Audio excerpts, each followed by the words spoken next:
So today I'm going to be changing out my pump site on a 722 Medtronic insulin pump, and I'm going to show you how to do that. Okay, so first of all, what you do is you take your pump and, sorry, I have to flip it around so you can see it better. You go to the Act menu, you scroll down to Prime, press Act, scroll down to Rewind on the Prime menu, and then press Act again. You then disconnect it from yourself, and then you take out the reservoir. The reservoir is what holds the insulin in the pump. Hold on, I have to, it's hard to do this when filming yourself. You put this in a garbage pile, and then you press Act, and it'll begin to sound like this. Then while doing that, I'm going to remove my site. I wear a silhouette. I personally think it works well for my body type.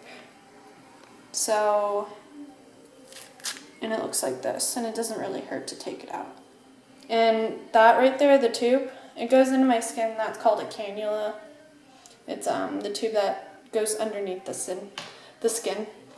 That as well goes in your trash pile. You also want to make sure before you start everything that you clean your surface area, and that you wash your hands as well so you don't end up with an infection. Those aren't fun. So the next thing that I'm going to do is you take your Novolog or your Humalog. They're the same thing, just different companies. And you draw up your insulin. So,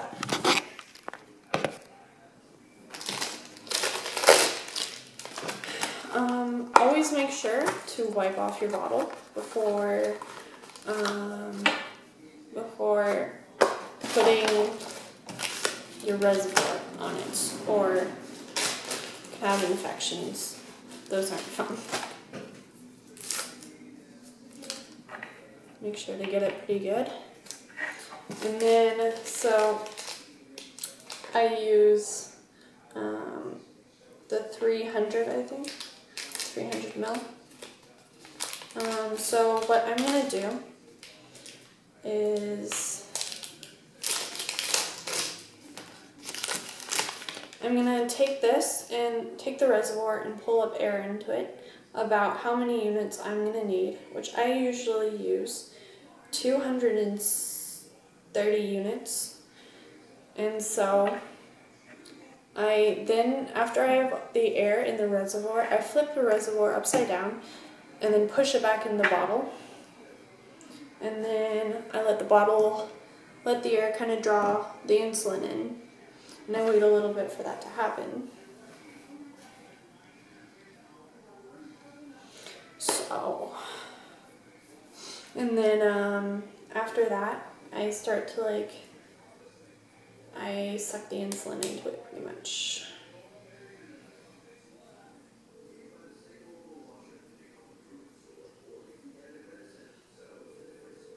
And then, so the pump is all the way rewinded, so it should look like this. And what I'm going to do now is just make sure there's no air bubbles in my reservoir and finish filling it all the way to how much I need. You can always, to get air bubbles out, you can use your finger or you can use a pen. I feel like it's easier using my finger and then flicking them out, or pushing them out and then drawing some back in. Okay, so once you're done with that, you want to flip it upside down again and pull your insulin off. Make sure to squeeze tight when pulling it off. And then make sure to keep the top and the bottom just for a little bit until you're done priming to the reservoir, because I've had problems before because I didn't screw it on right, the tubing, but that doesn't happen anymore, which is awesome because technology's better. Anyways, so my filled reservoir, and sorry, I'll get that out of the way, trash pile.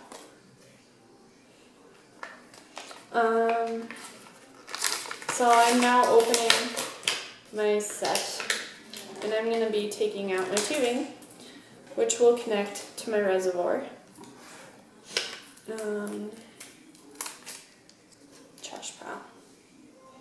And I'm going to prime the pump, and I'll show you in a sec. So make sure it clicks, and make sure you twist it on, and don't put it on like, I'm trying to think how to explain it. Make sure it's on straight. That's how to explain it. Then you set it in your pump. Make sure you lock it in tight. And then what you do then is to start priming it, you press act, and you have to take off this little thing on your tubing. And it will start priming. Hold on. And this little cover, once you're done priming and you're about to do your sight, put in your sight, it's just better if you put it on the tubing so you don't get germs on this, and infections might happen if that happens. Yes. So what you do is you press the act button now, and it's going to say preparing to prime. You then hear some beeping, and it'll say disconnect. And what will happen is the plunger will come up, and you'll hear that sound. You'll hear a single beep. And then what we're waiting for now is insulin to drip out of the site like that. And like then you want to go through your tubing to check if you have any bubbles. If you the difference between tape and bubbles, because sometimes there's this like sticky stuff that can look like bubbles on your tubing, is you will twirl the tubing in between your fingers like so, and if that changes, then that's not a bubble. If it does change, then it is a bubble. And it doesn't look like I have any bubbles on my line. Okay, so we're good with that. I'm now gonna put in my silhouette. So that is on. Okay, this is the fun part, and I'm not even sure if you guys can see this, but I'm gonna try my best. So you want to use an alcohol wipe or IV prep. I'll just use IV prep if I have it. And just like clean the old site off and get rid of any of the old residue on it, like your tape from your old site. And then put that in your trash pile. And then, let's see, where's my sticky stuff? Oh, so what I use is barred barrier. It's very sticky. It's more sticky than the prep. So if you have skin where your sites just don't stick, I recommend this stuff. It's awesome. I think it makes life a lot easier. So what I do is I just feel around for a blood vessel and make sure I'm not going to hit a blood vessel. If you're doing this on your kid or on someone else, you can't really do that because, of course, unless you ask them if it hurts or something. But I wouldn't recommend that. Like, yeah.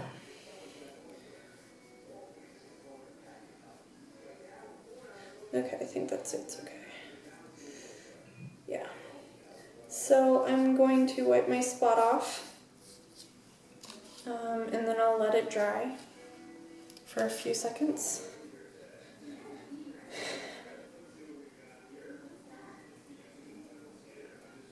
Okay, so I then take my sill sorter, which is my insertion device, which places my sight in there, in my body.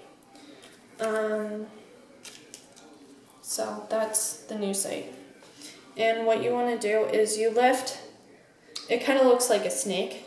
So if you lift its mouth, figuratively speaking, you'll see these teeth. And you want to make sure that the silhouette goes into here and it, like, the snake bites it.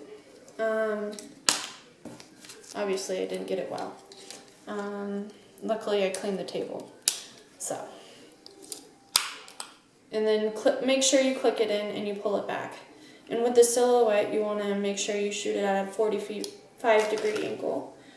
And always make sure the pump sight is facing this way, because the tubing will go that way. If you're having it this way, the tubing will feel kind of uncomfortable and go this way. But it's not a big deal. That happens. So what you do, so you have it at a 45-degree angle, and then 1, 2, 3, and that never hurts. Honestly, I've been doing this since I was 11. And then, so what I just did was I took off the adhesive guard, which is this piece of paper, and I unslid, because it was like this. I unslid it out like that and released it. And then what you want to do is take the other adhesive off and then pull the needle out. That is the needle. And it doesn't hurt, just so you know. It may look vicious, but it's not. And then I check the tubing to make sure if I hit a blood vessel, and it's not looking like it. So, now that that is done, I'm going to connect to the pump, which it should be flashing a number right now, which is 9.6, because that's how much it primed out. And 9.6 units of watt. And then I escape that, and it goes to the fixed prime option. And then I plug my sight in, and it clicks. And then you click this. Since my cannula is longer, I have to use 0.7. That's always what you have to use if you're using a silhouette. And then you press act, and then it fills the cannula underneath the skin. And after a sight change, you want to make sure to test your blood sugar at least an hour or two afterwards to make sure that it's working. Yeah, so that's my pump change stuff. If you have any questions, please feel free to inbox me. Okay,